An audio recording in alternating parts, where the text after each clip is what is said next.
Merci à Supremacy World War 3 d'avoir sponsorisé cette vidéo.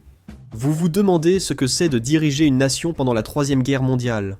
Voici votre chance. Supremacy World War 3 est un jeu de stratégie en ligne JCG gratuit qui vous plonge au cœur des conflits mondiaux modernes. Contrôler un pays réel, gérer son économie, développer des technologies militaires et diriger vos forces lors de batailles en temps réel sur plusieurs jours ou semaines. Ce que je préfère, c'est la richesse stratégique, pas juste la force.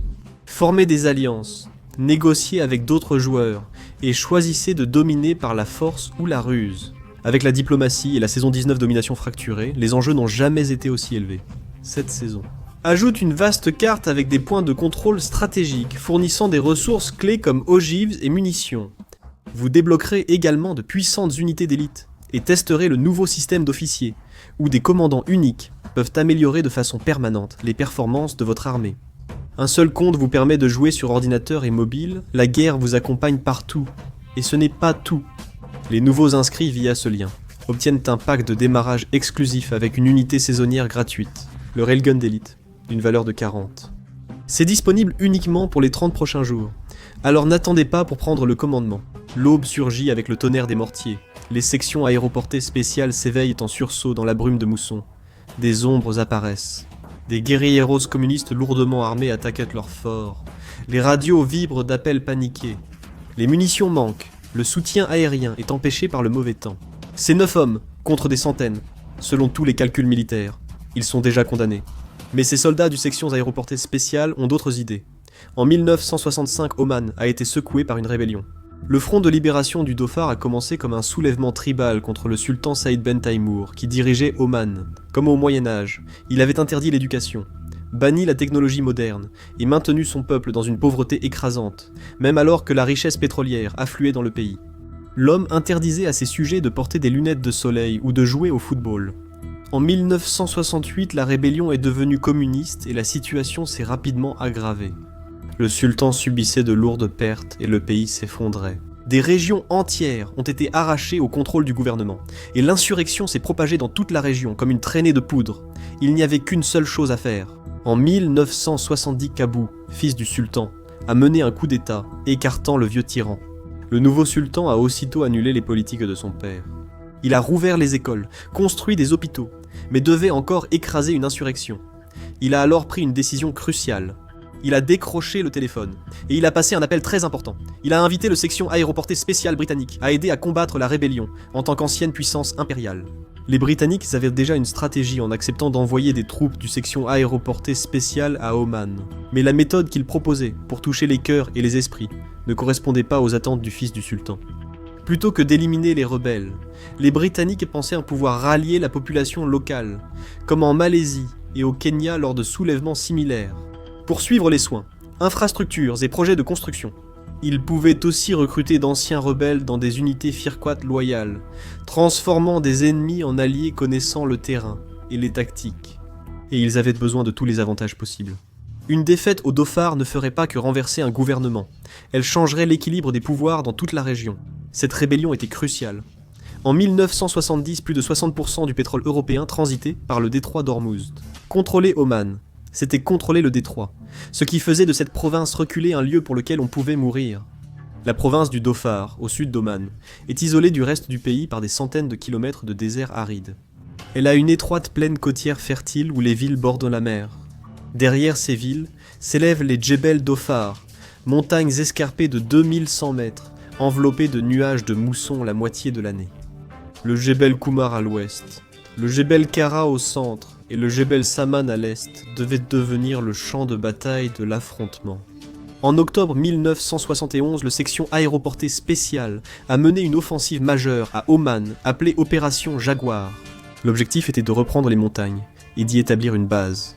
L'escadron principal avancerait depuis le nord, tandis qu'une petite unité attaquerait depuis l'est. Et malgré le feu constant des snipers, les forces gouvernementales ont réussi à établir des positions sur le Djebel Ali. Une colline à 1000 mètres au nord de Mirbat, ville côtière du sud-ouest du pays. Après 40 attaques en 4 jours, ils ont tenu la position malgré les préparatifs des rebelles, qui n'ont pas pu les déloger. Ils n'étaient plus désorganisés, mais une armée d'insurgés armés et soutenus par l'étranger. Le groupe rebelle a pris le nom de Front populaire de libération du Golfe arabique occupé. Front populaire de libération du Golfe arabique occupé. L'idéologie marxiste-léniniste a supplanté les revendications tribales, attirant l'attention des superpuissances. L'Union des républiques socialistes, soviétiques, la Chine, Cuba et l'Irak ont alors acheminé des armes depuis le sud-Yémen communiste. Des automates, Kalachnikova, 47 lance-roquettes, roquettes propulsées par grenades mitrailleuses lourdes, mortiers de 82 Mekilt et roquettes Katyusha affluaient vers les guérilleros de l'ADU, avec des camps d'entraînement établis près de la frontière. En 1970, les communistes contrôlaient tout le Djebel, soit 2000 à 3000 guérilleros aguerris maîtrisant les montagnes. Le gouvernement du sultan était assez minable. 1000 soldats, mal équipés, armés de fusils à verrou, datant de la Seconde Guerre mondiale, combattaient un ennemi doté d'armes automatiques modernes. Les forces du sultan, incapables d'agir en groupes inférieurs à une compagnie, étaient lentes, maladroites et prévisibles. C'est dans cette situation que le section aéroportée spéciale est intervenu. Un État en train de s'effondrer, un ennemi débordant d'armes étrangères et un paysage idéal pour les embuscades. Et cela posait un problème aux assaillants de l'ADU. Ils perdaient de l'élan et avaient désespérément besoin d'une victoire spectaculaire qui prouverait qu'ils pouvaient encore frapper les forces gouvernementales en toute impunité, n'importe où, n'importe quand. Alors les rebelles ont revu leur plan d'attaque et ont choisi une nouvelle cible, Mirbat. La ville se trouvait à environ 80 km à l'est de Salalah, la capitale provinciale. L'essentiel, c'est qu'elle était peu défendue, avec seulement 9 sections aéroportées spéciales britanniques, 55 soldats omanais et askaris, et environ 60 miliciens Firkat pour la protéger. Et sa valeur stratégique était immense. Mirbat contrôlait les routes d'infiltration maritime du sud-Yémen et protégeait le flanc est de la plaine côtière. Mais surtout, elle abritait les familles Firkat, anciens rebelles en train de changer de camp ou l'ayant déjà fait. S'emparer de Mirbat couperait la côte, terroriserait les Firkat pour les soumettre et prouverait l'incapacité du gouvernement à protéger ses alliés, poussant les rebelles adus à planifier l'assaut. Ils attaqueraient à l'aube durant la mousson, quand la brume aveuglerait les défenseurs et immobiliserait les avions du sultan. Ils attaqueraient avec environ 400 combattants lourdement armés des dernières armes soviétiques. L'argent pouvait s'opposer à 9 soldats du section aéroportée spéciale dans un petit fort armé de fusils et d'une pièce d'artillerie ancienne. Ça aurait dû être un massacre, mais cette fois, l'ADU est simplement tombé sur les 9 mauvais hommes avec qui s'en prendre. Cette unité du section aéroportée spéciale était dirigée par un vétéran de 27 ans nommé capitaine Mike Kelly. Kelly, né le 29 mai 1945, est devenu officier de l'armée britannique après Sandhurst. Il a réussi la sélection du section aéroportée spéciale, l'un des parcours militaires les plus éprouvants au monde, et a gagné sa place dans l'escadron B. Mais il était encore un jeune officier, commandant sa première opération majeure. En ce qui concerne le commandement d'hommes au combat, ce serait son baptême du feu. Kelly était têtu par nature, un trait qui le qualifiait pour diriger des missions isolées dans des endroits désolés. Cela causerait aussi sa perte. Quelques années plus tard, pendant un exercice en 1979 dans les Brecon Beacons, Kelly refuserait des vêtements chauds et jetterait une couverture de survie, son entêtement et l'hypothermie troublant son jugement, menant à sa mort à seulement 33 ans. Dans 12 heures, le capitaine Kelly devra décider en un instant du sort de ses hommes. Le sergent Talayassi Labalaba, surnommé Laba, deviendrait lui aussi une légende à Oman. Né en 1942, au Fidji Laba, était l'un des 212 Fidjiens recrutés par l'armée britannique. En 1961, il rejoint les Royal Ulster Rifles, puis en 1966 réussit la sélection du section aéroportée spéciale et intègre l'escadron B, devenant l'un des soldats les plus respectés du régiment. Impressionnant, il avait déjà prouvé sa valeur à Bornéo et mené des embuscades réussies contre des infiltrés indonésiens à Aden. Il a mené des opérations sous couverture sous la menace d'être découvert, où son sang-froid et la précision de ses tirs lui ont valu la médaille de l'Empire britannique. Mais c'est la présence de là-bas que les gens retiennent. Ses camarades l'ont surnommé le géant doux, le genre d'homme qui pouvait même tenter de manœuvrer seul une pièce d'artillerie prévue pour 6 hommes. Mais au-delà de sa taille, c'était autre chose. Son caractère inébranlable inspirait à tous autour de lui la conviction de pouvoir gagner, même contre toute attente. Laba avait un compatriote fidjien dans le régiment, le cavalier Sekunaya Taktakavesi. Des années plus tard, il se rappelait leurs liens. Nous étions frères de sang, disait-il, côte à côte, c'était vrai. La veille de la bataille, ils ont bu du rhum pour fêter la fin prévue de leur mission de 5 mois à Mirbat. Ils avaient emballé leurs affaires avec les autres camarades, dont le cavalier Tommy Tobin, le médecin, le sergent Bob Bennett, les caporaux Roger Cole, Jeff Taylor Lance, Pete Snapper Warren et le cavalier Austin Fuzz Hussey. La relève était prévue, et ils devaient tous rentrer chez eux juste avant l'aube. Leurs plans ont brusquement changé. L'équipe du section aéroportée spéciale s'est réveillée au tonnerre des mortiers ennemis alors que le poste de garde de Jebel Ali était attaqué. La section de la gendarmerie du Dhofar, qui tenait la position, n'a jamais eu la moindre chance. Les guerrilleros de l'ADU armés de couteaux ont rapidement éliminé les miliciens endormis, bien que l'un d'eux ait réussi à tirer un coup de semonce avant de se faire trancher la gorge. Et ce seul coup de feu a peut-être sauvé Mirbat. À l'intérieur de l'équipe d'entraînement de l'armée britannique, ou Bathhouse, le petit quartier général fortifié où vivait et opérait l'équipe section aéroportée spéciale de 9 hommes, les soldats sursautèrent. Réveillés, le capitaine Killy a évalué la situation. À travers l'obscurité précédant l'aube et la brume de la mousson, il pouvait distinguer des silhouettes qui avançaient en masse, nombreuses. Il pensa d'abord que la patrouille de nuit rentrait plus tôt, puis les mortiers tombèrent, de plus en plus près. Une salve de roquettes propulsées par grenades et d'obus d'artillerie lança l'attaque. Killy en fut frappé comme par une douche froide. La patrouille de nuit était morte, et ce n'étaient pas des alliés. En réalité, il voyait 400 guerrilleros de l'ADU armés d'automates Kalachnikova, 47 de roquettes propulsées par grenades de mitrailleuses lourdes, de mortiers et de roquettes. Killy ne s'est même pas donné la peine de faire le calcul. Sa voix a percé le chaos tandis qu'il criait aux autres, qui s'armaient pour ouvrir le feu. L'équipe s'était précipitée vers ses positions défensives derrière les parapets de sacs de sable qu'ils avaient construits sur le toit de la maison de bain. De cette position fortifiée, ils ont tiré avec leurs fusils L1A1, fusils à chargement automatique semi-automatique, utilisant des munitions autant de 7,62 mm. Un soldat a mis en action sa mitrailleuse lourde Browning M250 de calibre, dont les puissantes munitions de 12,7 mm sont capables de couper un homme en deux au niveau du sol. Le soldat Hussey a commencé à lancer frénétiquement des mortiers vers les vagues ennemies qui avançaient. L'ADU a riposté de toutes ses forces. Leurs automates Kalachnikova, 47, crachant 600 balles par minute en tir de suppression. Le SLRS avait 100 yards de portée de plus que les AKS, mais cela n'avait aucune importance ici. Les membres de l'ADU ne restaient pas à distance, ils chargeaient. Des guerrilleros pieds nus ont franchi le fil de périmètre au nord et au nord-est, alors que l'assaut s'intensifiait. L'ADU comptait submerger les défenseurs par le nombre, ce qui a paru possible un instant.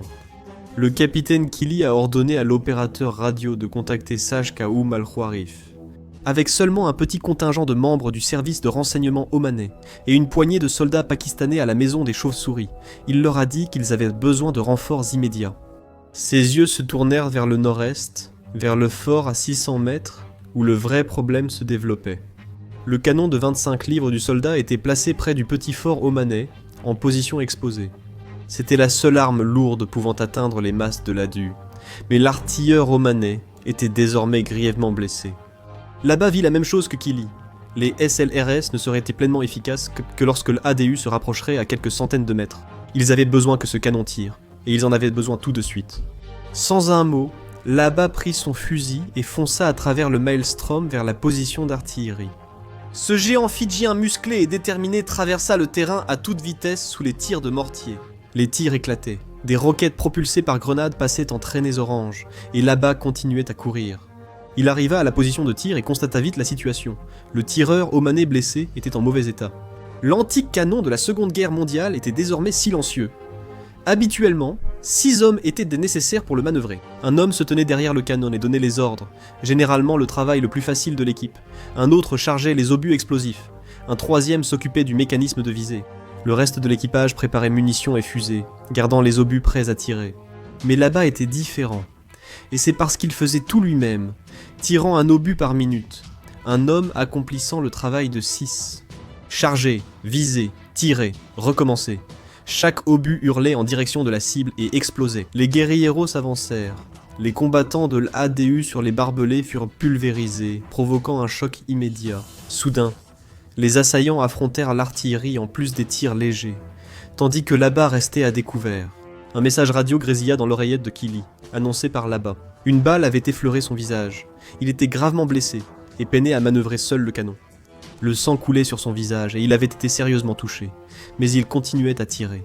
Killy était confronté à une décision impossible. Il pouvait soit rester à l'abri dans la maison des chauves-souris et coordonner la défense depuis cet endroit, soit abandonner son poste de commandement pour aider là-bas. Il a regardé ses hommes et a demandé un volontaire. Tac n'a pas hésité. L'air était rempli de tirs de mitrailleuses, de mortiers et de roquettes propulsées par grenades, et Tak a simplement traversé tout droit en courant, avec l'appui du tir depuis le toit de la maison des chauves-souris. Il a sauté dans la tranchée près de là-bas. Son ami était en mauvais état, du sang partout, le visage déchiré, partiellement ouvert par la balle, blessure au menton. Mais là-bas souriait, continuait de tirer et de se battre malgré tout, ensemble. Ils ont continué à tirer, conscients de leur besoin d'aide. Tak est revenu à la porte du fort pour tenter de réveiller les soldats omanais. Walid Kamiz, un tireur, est apparu alors qu'il courait vers la tranchée, sans grand effet, en dégageant les sacs de sable de la position. Le tireur omanais est tombé en avant dans la tranchée, touché à l'estomac par une balle. Les ADU étaient désormais très proches. Les guerrilleros étaient si proches que là-bas et Tak ont tiré aux 25 livres à bout portant, visant comme avec un fusil. Tak a été touché. Mais lui, comme là-bas, avait encore assez de force pour continuer à se battre. Malgré les tirs d'artillerie, ils ont pris leurs fusils à chargement automatique et tiré sur les nombreux assaillants, qui avançaient toujours. Des roquettes ont frappé le fort, le périmètre a été franchi. La percée principale avait lieu devant le fort. Les gadous approchaient nombreux de la position d'artillerie. Là-bas s'est alors approché d'un mortier de 60 mm voisin, cherchant toujours à augmenter la puissance de feu. Et puis une balle l'a touché au cou. Il est tombé mort près de la maison de bain. La communication avec la position d'artillerie a été perdue. Kili a repris la radio pour redemander à al-Kharif une couverture aérienne, un hélicoptère pour évacuer là-bas, et plus de munitions si la fusillade continuait ainsi. Kili a décidé. Il a attrapé Tommy Tobin, le médecin, et a dit qu'ils allaient aider. En approchant de la position de tir, les combats ont redoublé.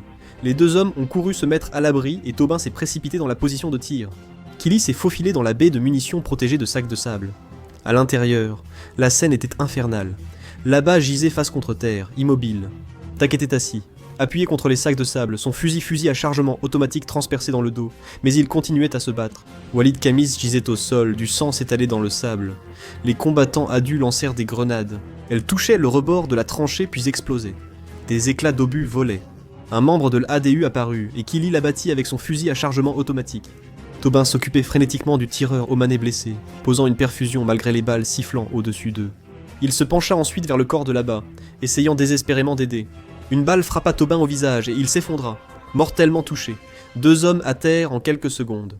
Kili s'accroupit avec Tak dans la soute à munitions et il a dû penser que c'était la fin. C'est comme ça que ça se termine. Puis il entendit le son le plus beau du monde. Des moteurs à réaction Bag Strike Master, des avions d'attaque légers de la force aérienne du sultan d'Oman ont rugi au-dessus de leur tête et ont commencé leur passe de mitraillage. Les avions d'attaque britanniques d'entraînement sont arrivés in extremis, telle la cavalerie. La base nuageuse base due à la mousson obligeait les attaques à basse altitude, limitant les avions aux mitrailleuses et aux roquettes légères. Mais cela suffisait. Un Strike Master a été endommagé par les rebelles et a dû rentrer péniblement à la base, mais les autres continuèrent d'arriver.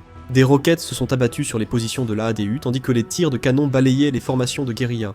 Soudain, les chasseurs sont devenus les proies. À travers la fumée et le chaos, Kili a entendu des rotors. La relève de l'escadron G a atterri au sud de Mirbat avec 3 hélicoptères. 22 nouveaux opérateurs du section aéroportée spéciales armées ont débarqué et rejoint une arrière-garde de l'ADU de 4 combattants. Acculés dans une grotte, des roquettes Light Anti-Tank Weapon ont frappé l'entrée de la grotte, suivi d'un tir soutenu de mitrailleuses. Problème résolu.